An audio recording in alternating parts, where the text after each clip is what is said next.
Good morning, everybody. We are holding by Siman Beis, Sif Hey, and Sif Vav.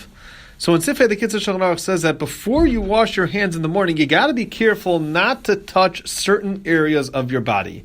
You're not allowed to touch your mouth, your nose, your eyes, your ears, and no private areas either you're not allowed to touch. You're also not supposed to touch food, and you're not supposed to touch areas in your body which were used to withdraw blood. And the reason is that there's ruach ra on your hands, and the ruach ra, when touching these areas, could be a sakana. So we have to be careful to make sure not to touch any area of these places before you wash your hands until Yadayim. In Siv Vav, he says that it's important when you're washing your hands to be makbid on three things. That you're pouring from a kli. It has to be that the water's in a kli first, and that it's water, meaning good, nice, clean water, and koyach gavra, meaning it has to be that it's poured by a person.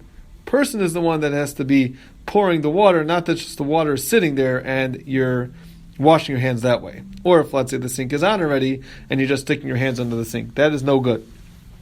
This is just like we have on the Netilas Yadayim when you do it for when you wash on bread for a suda. It says, but b'shas adchak, when you don't have these things readily available, so then you are able to daven even if you don't have what's necessarily considered a halacha kli. You can still take whatever it is that you find to pour the water onto your hands.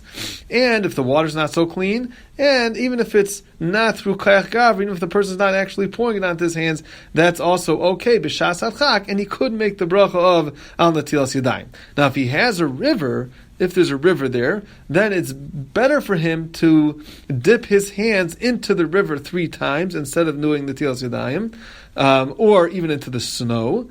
But if he doesn't have any water at all, then what he should do is he should wipe his hands on something, and he should make the bracha of al nikiyos yodayim.